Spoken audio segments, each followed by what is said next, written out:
Hello, I'm Soycat, and Romania is going through a little bit of a crisis right now because the person who won last year's election is being banned from running in this year's rerun of that vote. That is a shocking decision by itself, but even more shocking is the fact that this isn't just a win for the Kremlin, it's something both Trump and Putin agree on. Why are they ganging up on European centrists, you might say? What is Romania's election crisis? And why is populism around the world morphing into something like we've never seen before? Let's talk about all of that in today's video. So first things first, the brief summary of events in Romania is that Romania is in a very sensitive location. There are 19 million people bordering Ukraine, and they just had an election in November where an ultranationalist pro-Russian candidate came from nowhere and won the first round. This is notable because he ran as an independent, but it is also notable that everyone says that he won, but he got 22.94% of the vote, the largest individual slice, a plurality. However, if you look at the USR, the Liberals and the Social Democrats in the country, you can see they both got 19%. This is common in European systems to have a biggest individual party that doesn't match the biggest share of actual votes in the country.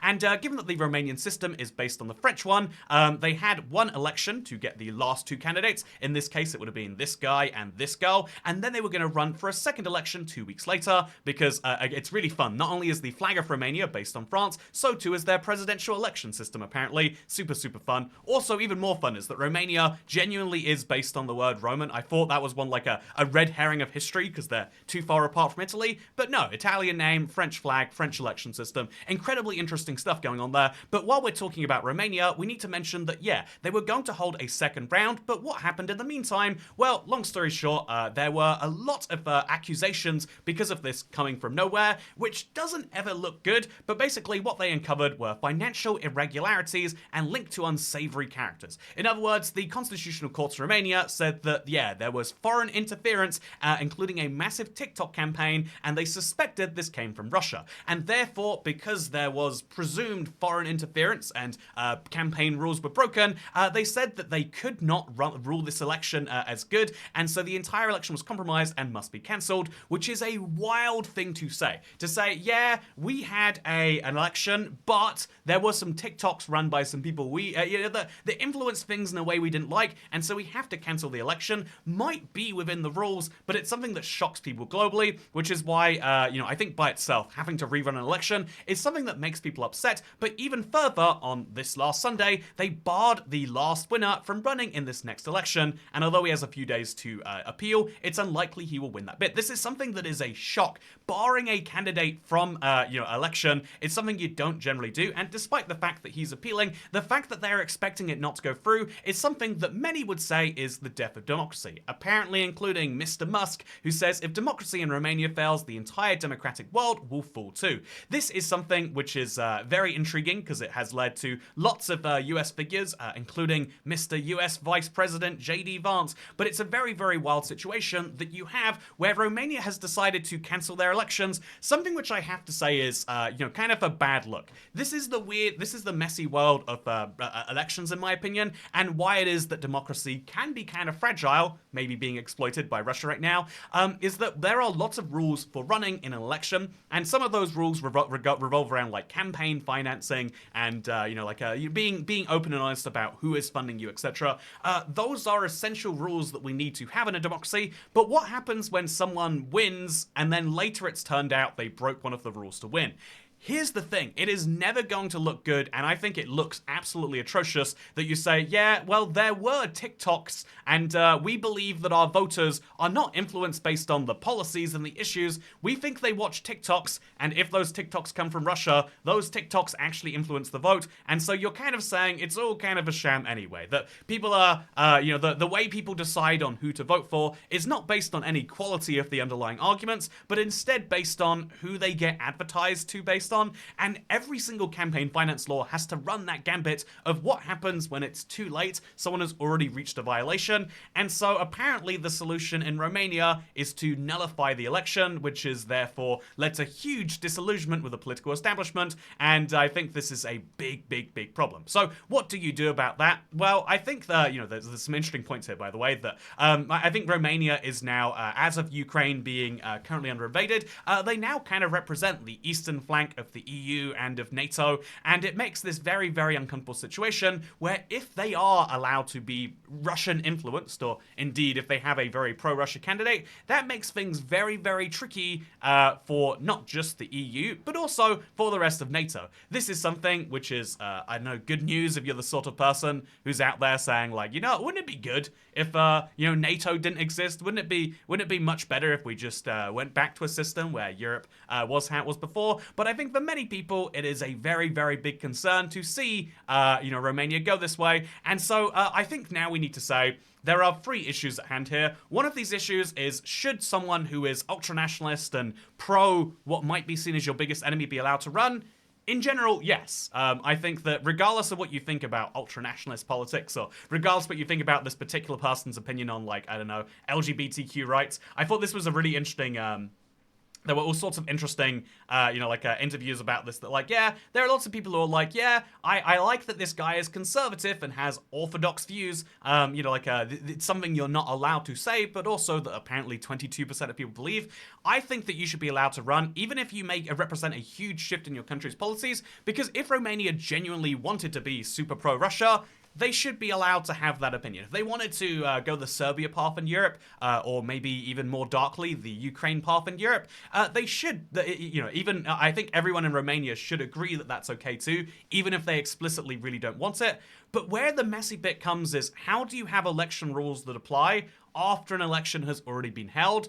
And how do you do that in a way that actually makes people feel like it's not a scam? And that is a very hard question to answer. As to why is the US on board with this, I mean, I think Putin being on board of a pro-Russia candidate is not surprising. Why does Russia like it when Romania elects a pro-Russian candidate? But why would the US be on board of this? The EU is maybe not the most pro-US body in the world right now, but NATO certainly is. And so why would Trump be willingly losing a potential NATO ally in this way? Why would the United States be willing to do this? And I think this is the weird world of current populism, in my opinion, which is, because again, I think it is probably better. Is it better for Romanian democracy to have a candidate who wins because of foreign interference and unfair election campaigning? Or is it more fair to say, yeah, you know what, that guy you liked, too many people voted for him, so we had to change it, because that's what many people are going to think. And so the reason that I think the US,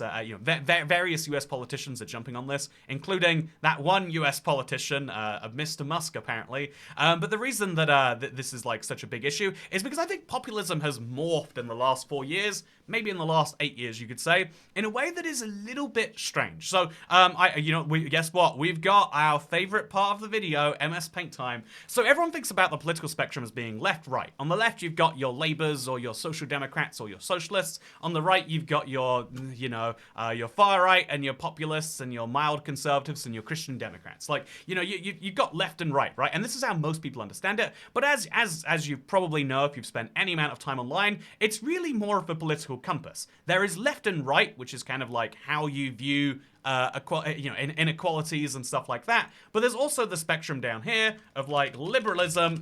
Is that going to fit on the map? But close enough. And authoritarianism, right? So orf and libertarianism. We'll put orf in a nice purple over here. So there we go. That's lovely. And we'd put liberalism in yellow, but I can't afford to do that right now. So anyway, you can see it's just the Comic Sans is too expensive. It'd bankrupt me to do it. But this is the actual political spectrum. And what actually happens with the left and right is they don't sit on these ends of the spectrum. They move up and down accordingly. Stalin's Russia might have been communist, so far left economically, but it wasn't allowing for a lot of rights for people. It was very authoritarian. Whereas you might say for a country like Hong Kong, with a lot of bad example these days, you might say for an example like what the US is meant to be, that like, oh yeah, your freedoms are not just economic, but your freedoms are also personal too. The fact that you can own a gun is a huge personal right, and you're meant to have a responsibility to use that rightfully, but it is a right that the country gives you, right? And so what's interesting is populism for a while now has basically, I think for most of my lifetime, it's been playing the game of cleverly balancing both sides of the right, I think particularly right-wing populism, balancing both sides of the spectrum. There's a lesser extent that's happening on the left where, like, a lot of people vote for left-wing politics because they're like, oh yeah, man, they want to make us more free and stuff. So you pretend you're down here and then you actually go up there. And there's been something similar on the right for my whole lifetime. But what's happened recently is particularly young people, but seemingly across the entire spectrum, people have not wanted this and then, you know, secretly been happy with getting this. People actively want this. I would suspect the COVID pandemic had a big part of this, where we experienced one of the most authoritarian periods of our entire life. You know, something had to stop the virus, flatten the curve, whatever. And people saw like, oh yeah, people can just shut down your entire life if they want to, huh? And that is something that instead of rejecting and going, okay, let's have a world where we don't let people do that again, instead we've gone into the world of like, okay, there is a force of government that we can just randomly use at any time, not just like on a government level, but officially, and so let's use it to crush our enemies. And so now populism is genuinely teetering somewhere over here. It used to teeter over here somewhere, but we've gone massively up there. And honestly, I think the entire liberalism side of the spectrum is now being fought by the left, which means maybe they sit over here, you could argue, you know, right down there. But it means that, yeah, there's a weird world where, you know, the only way to crush your enemies is to be authoritarianly rude against them. And I think there's a dangerous situation happening in democracy. That's my personal take, at least. I would love to, maybe this is my own biases coming through, but I want to know what you think about Romania cancelling an election. Let's just say, for the sake of this, because I would suspect that it is likely to be true, let's just say that there are actual Russian interference in TikToks to support him. But isn't it fair to say that a large number of people still probably would have voted for him without those TikToks? Maybe he wouldn't have come first. Statistically wouldn't have come second, but is it okay that, you know, is this a flaw in the election system itself, that there is such a minor thing like that? Is that a flaw in democracy more broadly, and how would you actually want to fix it? Because I think it's a struggle that I have no idea how to deal with. Speaking of no idea, I don't have the results from yesterday's test with revenue. You don't get YouTube revenue data until it's usually like a day and a half after the video's been up. So I have no idea if the video made more money per 1,000 views or not based on all those ads. But I do want to show you my A/B testing for this video. So what do you think will do better? Again, we're testing a lot of things just to like see. Do you think people click a thumbnail that's just a face? So this is like, this is Mr. Romanian election candidate and sad Putin. Maybe it's reversed. Maybe Putin should be happy and he should be sad. But then we've got that with election invalid. Which I guess actually that explains why Putin's sad. Which one do you think will do better? Make your guesses right now, because this video is over. I hope you enjoyed it, and I'll see you in the... Actually, you know, I've got one last point to end this video with. Because I think the death of liberalism and the idea of, you know, letting people sort their own stuff out is scary.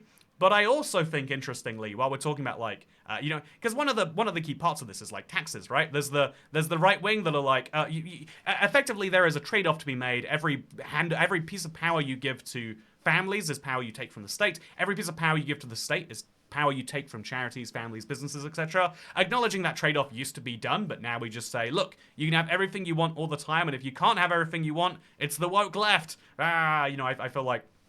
Also, if I'm being honest, I don't think they're actually that right. I think I kind of, if I'm being honest, it's actually more that you know, the spectrum now looks more like this.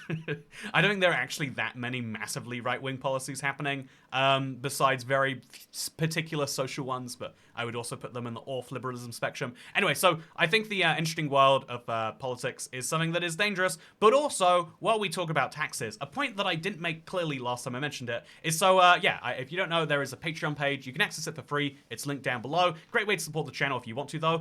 There's this fun thing that Patreon now has an iOS fee, because every app on Apple's App Store gets charged a 30% fee for every transaction to be there. And so you have two choices on this. You can oh no, that's not how I thought it would be. But you have two choices on this. One of those is to keep prices the same, and the other one is to increase the product prices in response to the tax. And do you think it is, do you think if Apple actually made the tax transparent to everyone using an iPhone, that everyone would accept that they are paying 30% more?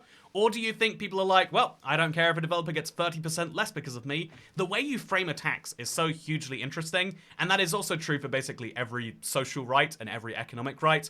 And it's something interesting that I wanted to raise, but this video's over. Second channel, don't care. Goodbye. Oh, tomorrow we got Greenland's election coming in. I'm excited. You know, it's not often you get excited about a territory this big with a small town's population. But you better believe I'll let you know if anything exciting happens. Anyway, second channel. Definitely don't care this time. Goodbye.